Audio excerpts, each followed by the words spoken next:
你是否曾走出电影院，感到筋疲力尽，仿佛银幕上投射的情感绑架了你自己的情感，留下了一丝不属于你的痛苦或狂喜的残留？一个播放列表是否曾主宰了你一整天的心情，将你囚禁在你并未选择感受的忧郁之中，仅仅因为音符和歌词未经允许便侵入了你的思想？你走过现代艺术画廊，观察一个复杂的装置，感到一阵焦虑，一种必须理解或必须感受深刻的巨大压力，但最终剩下的只有各个不如或困惑的感觉。这种文化疲劳是一个深层问题的症状。我们不再消费艺术，我们正在被艺术所吞噬，任由它支配我们的内心状态。这不是你的错，而是我们所生活的世界的反应。你成了一个被动的容器，一个有导演、音乐家和艺术家精心计算的情感冲击的目标。你的内心升殿，你的心境平和，成了一个战场。算法和外部叙事在这里争夺你情绪的控制权。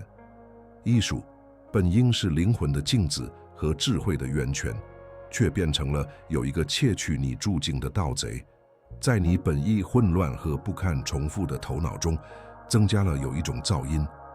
你在文化中寻求逃避或丰富，但大多数时候，你所找到的却是对你生命能量的消耗，让你变得被动、脆弱，迷失在无休止的刺激轰炸中。但如果有一种方法可以扭转局面呢？如果你可以消费最激烈的文化，最引人深思的艺术，然后走出来，是不是更软弱，而是更强大、更专注、更明智呢？解决方法不是鼓励，不是着强保护自己面守世界的美丽和复杂性的影响，那将是一种逃避，一种软弱。解决方法是短造依附内在的盔甲。在这份之难中，你不会学到如何拒绝艺术，而是如何像使用工具一样驾驭它。我将向你介绍4多个策展人的物种视角。这是一本实用而强大的手册，旨在将你的思想转变为一座堡垒，让你在汲取文化进化的同时，绝不在此过程中迷失自己的灵魂。在我们继续之前，我有一个邀请。如果你在这些开篇的话语中感受到了真实，如果你认识到中心掌控的紧迫性，那么请将此话为一个承诺。订阅这个频道并点赞，这不应是一个被动的姿态，而是你有意识的第一个行动。在评论区，作为你心灵的策展人，发表你的第一份声明，写下我控制输入的内容，然后附上你开始这段路程的程式。这个简单的行为是巩固你决定的第一步，将你与一个全球社区连接起来。这个社区的成员和你一样，选择了内在的主权，而非外部的混乱。这是你实践的开始，它从现在开始，从这次点击和这些话语开始。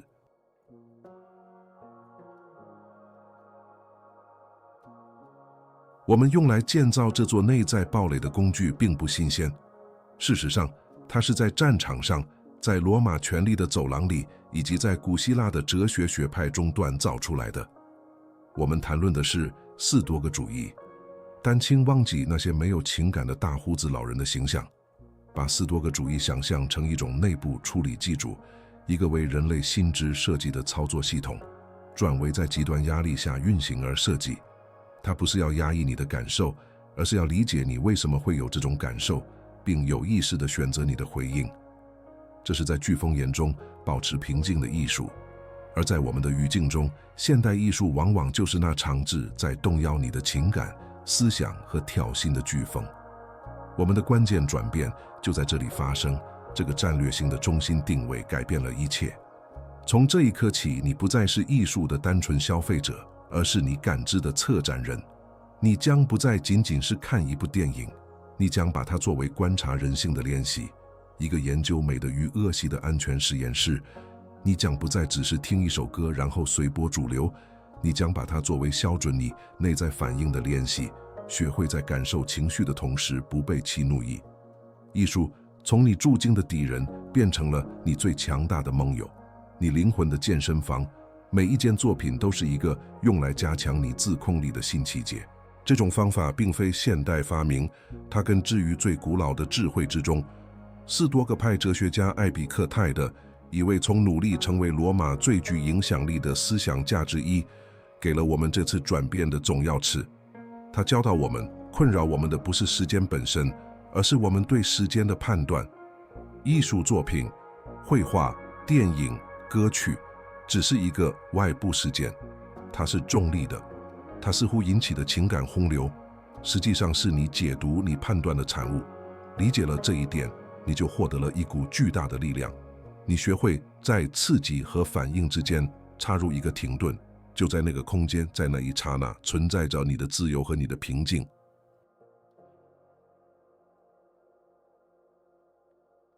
我们从5种视角中的第一个，也是最根本的一个开始，意图的视角。这是你的入口，是决定什么东西有机会影响你思想的守护者。在按下播放键之前，在打开书本之前，在戴上耳机之前，你会停顿一下，一个可以的沉默时刻。在这片沉默中，你会问一个策展人能问的最强大的问题：我消费这个内容的意图是什么？这个简单的问题将一个被动的消费行为转变为一个有目的的练习。它在有意识的选择和自动的反应之间画下了一条清晰的界限。这是中心掌控你精神画廊的第一个，也是最关键的一步。这里的内心冲突是巨大的，因为整个现代世界的架构都是为了消除你的意图而设计的。无限滚动的动态、自动播放、闪烁的统治，一切都在合锚，让你处于一种永恒的反应状态。你的大脑被训练去寻求下一个刺激，而不加之意，去满足一种永不被真正满足的新鲜感渴求。进行这种有意识的停顿，就像在连接多巴胺和即时满足的汹涌潮流中逆流而上。这是对那些从你的注意力不及种种获利的算法的无声反抗。你的自然倾向，你的习惯将是简单的点击、观看、聆听。这更容易，这很舒惯，但这是情感归类的道路。这条组里最小的道路，将你变成一个文化僵尸，在数字走廊里游荡，消费任何摆在你面前的东西。你吞噬了书消失的内容，却从未感到滋养。每次绘画结束时，头脑比开始时更嘈杂，灵魂更空虚。意图的缺乏是让混乱进入的原因。没有一个明确的目的，你就没有过渡期。恐怖电影的焦虑渗透到你的睡眠中，独立歌曲的忧郁渲染了你的工作日下午，纪录片的愤怒变成了你的个人愤怒。你成为你所消费的一切的碎片化反应，失去了你真正是谁的核心。现在，让我们运用我们的核心比喻，想象你自己是你精神化 Orient 的至高策展人，坐在你安静的办公室里，在授权购入一件新作品之前，甚至在允许它进入大楼之前，你会查阅你画廊的使命。这个机构的目的是什么？是激发平静吗？是引发批判性思考吗？是颂扬人类美的吗？你的思想，你的画廊需要一个使命宣言。当你问我的意图是什么时，你就是在查阅这个使命。我是否希望从这部纪录片中学习？我是否希望从这部戏剧中获得真正的放松？还是我只是在寻找一种空洞的小钱，来逃避一种不舒服的感觉？一个没有明确购藏政策的画廊会变成一个混乱的随机物品仓库，墙壁变得不堪重负，不和谐的作品制造出视觉上的杂音。参观者，你的意识思维开始感到困惑和疲惫，没有主题，没有焦点，没有平静。这就是今天大多数人思想的运作方式。相比之下，一个经过有意识策展的画廊是一个清晰和共鸣的空间。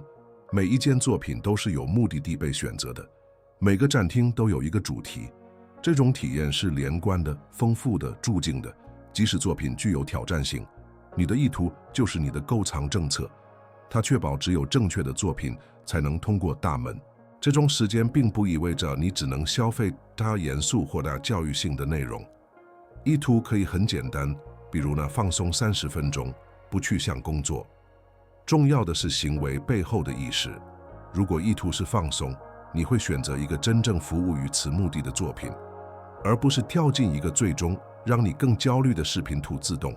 你成为你信息和情感饮食的主人。你为你的思想选择食材，就像厨师为一道将定义它声誉的菜要选择食材一样谨慎。在这种情况下，你的声誉就是你的内心平静。通过掌握意图的视角，你获得的力量是恢复你最宝贵的资源，你的时间和你的精神能量。你不再是风中的一片鞋子，被算法决定的任何方向吹动，而是成为自己船只的船长，设定航向和目的地。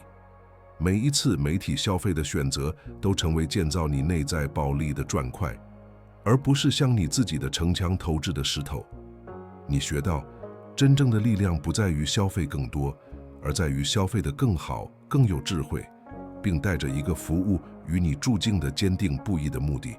这第一个视角是其他一切的基础，没有它，其他的视角就无处立足。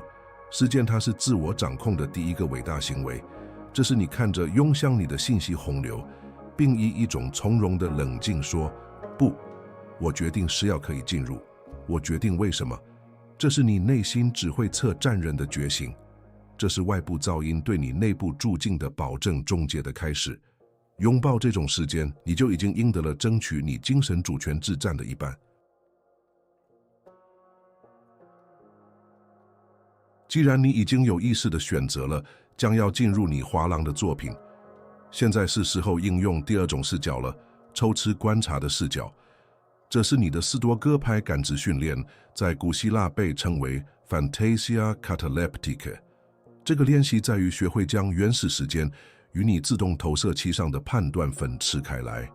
在观看一个场景时，你训练自己去看哪里真正存在的东西，改变形状的彩色像素，以特定频率震动的声音。然后，你像一个好奇的科学家一样观察，在你内心作为第二层，一个独立的时间，生气的情绪。你告诉自己，这是一个声音，这是一个图像。我感受到的悲伤是我的，它不在屏幕上。这里的内心冲突是深刻的，因为它违背了我们自身的生物学。我们的大脑配备了镜像神经元，只在感受他人的感受，以创造同理心和联系。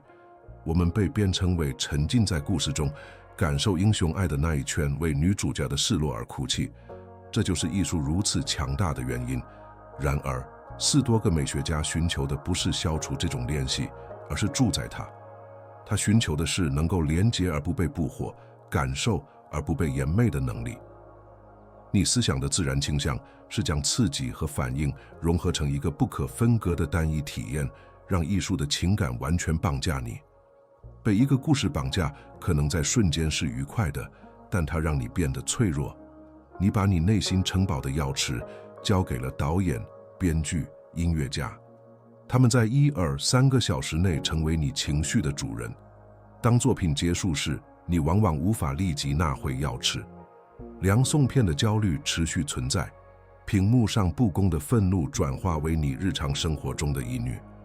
你允许一个虚构的故事支配你内在的现实。抽丝观察是对此的解药，是这种训练让你能够欣赏风暴，而不成为风暴。让我们回到我们的画廊，智慧的策展认真，站在一幅巨大且情感丰富的画作前，也许是热力克的美杜莎之法，一幅描绘绝望、死亡和一丝希望的作品。普通的观众立即被悲剧吞噬，他感受到遇难者的恐惧、饥饿、痛苦。他吃开花，不是感到沉重、不安。然而，策展人的操作方式不同，他站在一个计算好的剧期。他首先将作品作为一个整体来观察这个世间人类苦难的再现。他是别出场景试图唤起的情感，并观察他在自己内心生气，不加评判。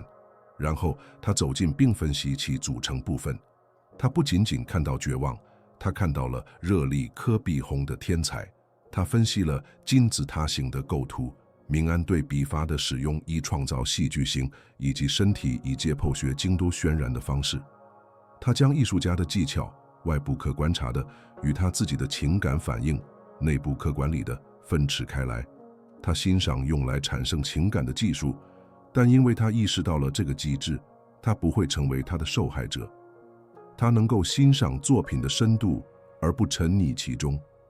他从苦难的再现中提取智慧，而不仅仅是吸收苦难本身。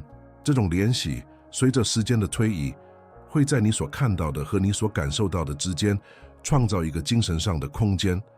它是一个缓冲区，一个你的理性可以运作的处理区。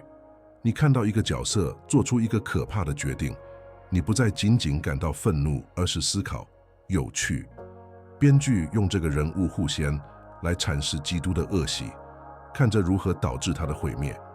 你听到一首令人心碎的歌曲，你不再沉浸于悲伤，而是分析这些小调和弦的选择，结合关于失落的歌词，是欢喜犹豫的有效构建。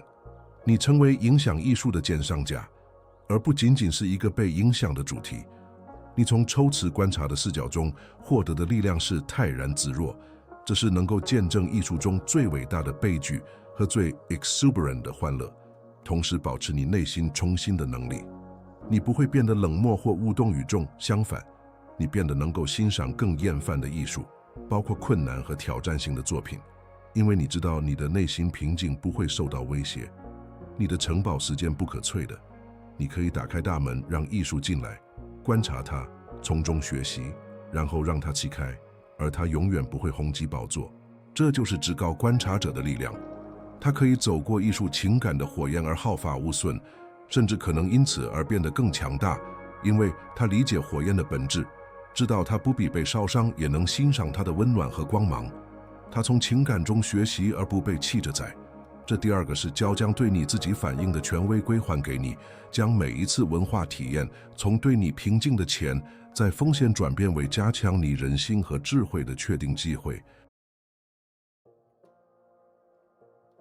随着你的意图被设定，你抽丝观察的能力被磨砺。我们来到了第三种视角，这是最具能动性和变革性的视角之一，德性与恶系的视角。通过这个视角，你不再是一个单纯的旁观者，而是成为人类状况的一名学生。每一件艺术品，每一部电影，每一本书，每一首歌，都变成了一个案例研究。你开始分析人物和叙事，不仅是为了他们的娱乐介质，而且作为40多个拍美的勇气、正义、价值和智慧及其对里面继而西的体现。这个决定中，那里体现了勇气。你自问，懦弱又在哪里？我在那里看到了正义的行动，导致毁灭的放纵又在哪里？这里的冲突在于，兰多的大脑更喜欢简单的类别和快速的判断，将一个角色标记为英雄或是反派，然后继续清洁要容易得多，分析他们行为的细微差别，剖析他们的动机，以找到潜在的美德或恶习，需要精神上的努力。这要求你主动观看，而不是被动观看。此外，现代叙事常常沉醉遇到的模糊性，创造出挑战简单分析的反英雄和富有同情心的反派。然而，这种复杂性不是障碍，而是完美的训练场。现实生活很少是黑白分明的，学会在虚构中驾驭这些灰色地带，为你应对现实做好了准备。自然的倾向是被故事的什么感所吸引，接下来会发生什么，随应随述。德性与恶系的视角迫使你关注为什么为何如何，为什么角色会这样行事，以及他们的行为如何反映了他们性格的力量或弱点。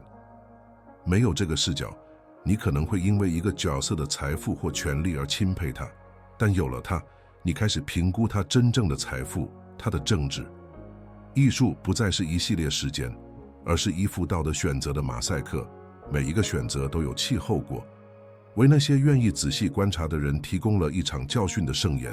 回到我们的画廊，策展人现在扮演着一个道德哲学家，一个人类品格历史学家的角色。他停在一座罗马皇帝的雕像前，普通观众只看到权力和荣耀。策展人应用第三种视角，看到了更多。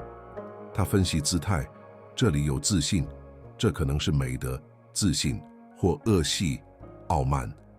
他会向那位皇帝的历史、他在那里对人民表现出正义，又在那里处于贪婪而行使保证。他的价值在哪些方面帮助他治理得当？他的放纵又在哪些方面导致他过度？大历史雕像变成了一篇关于领导力和人类失败的复杂文本。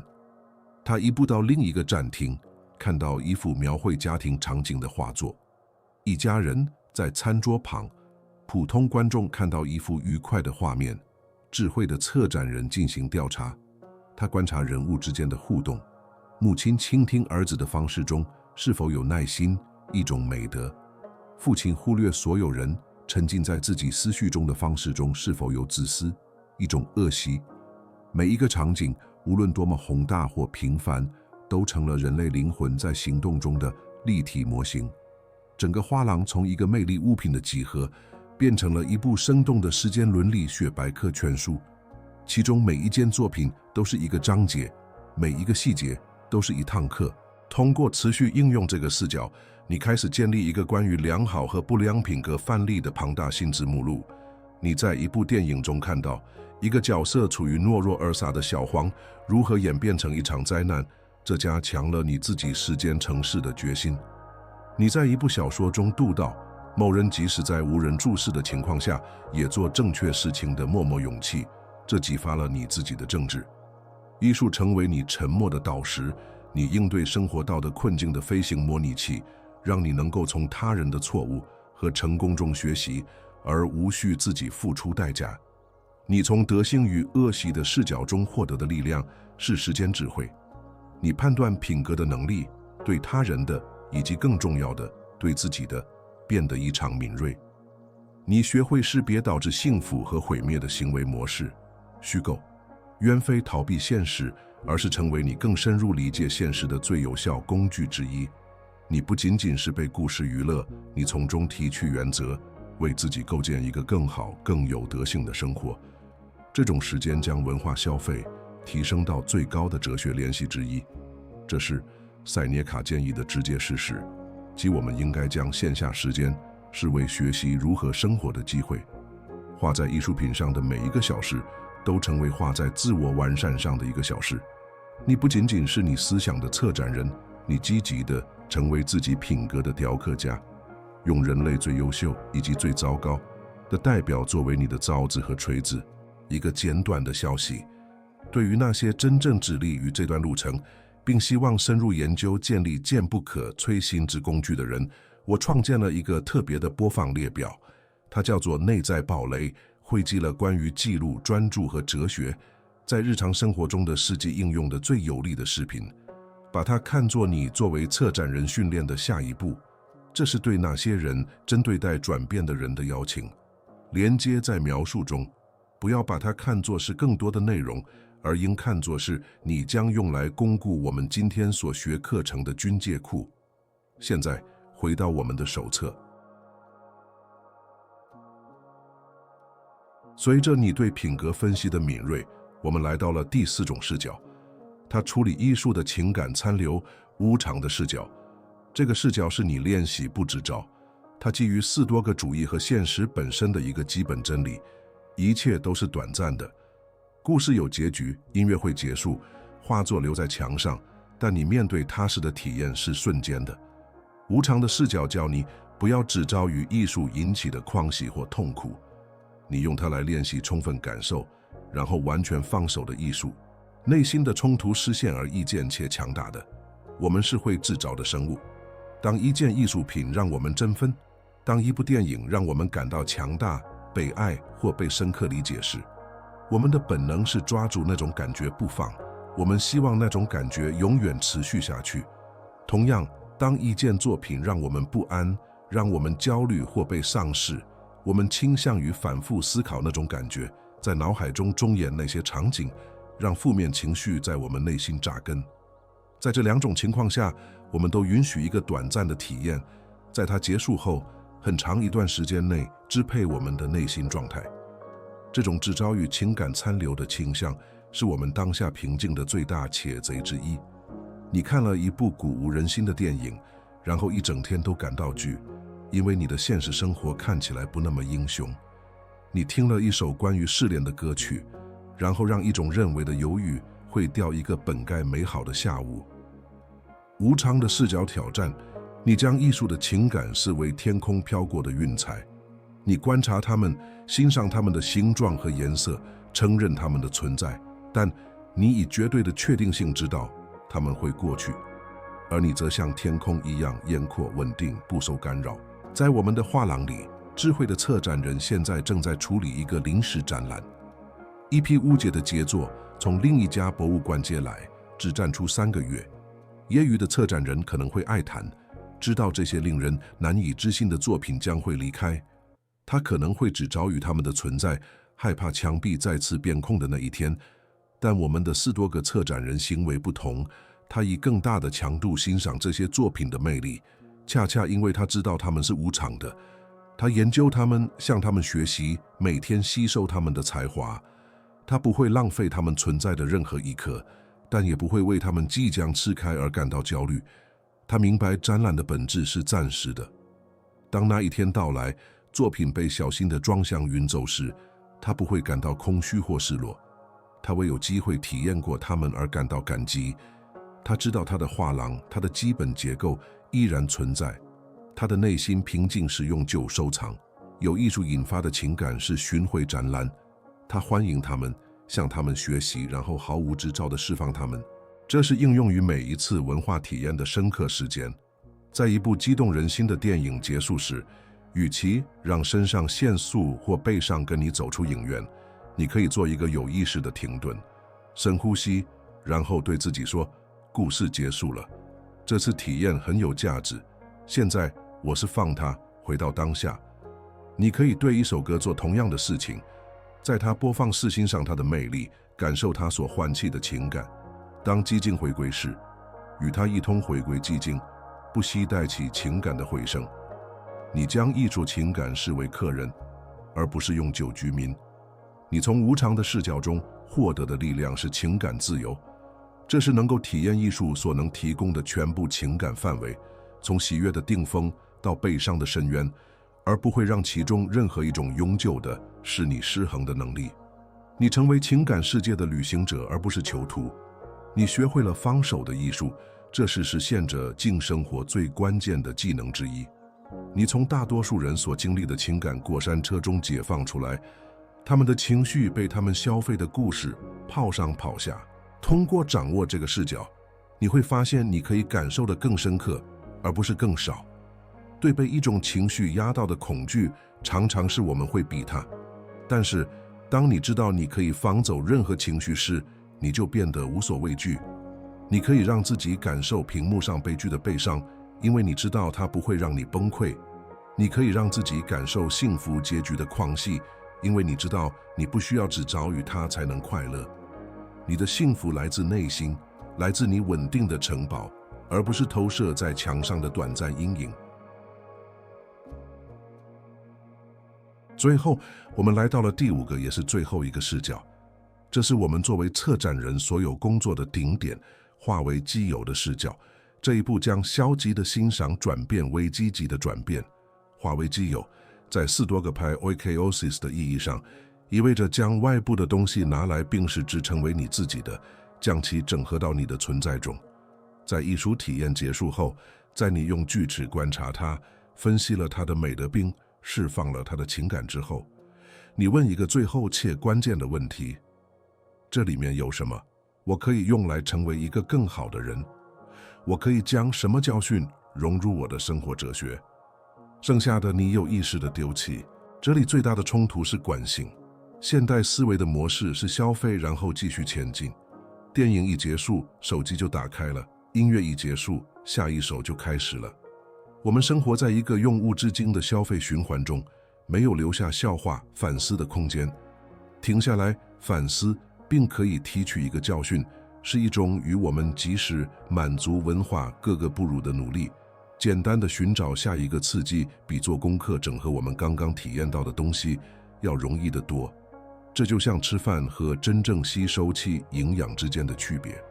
大多数人消费艺术就像吃精神快餐，它在当下可能很美味，但没有提供任何真正的营养。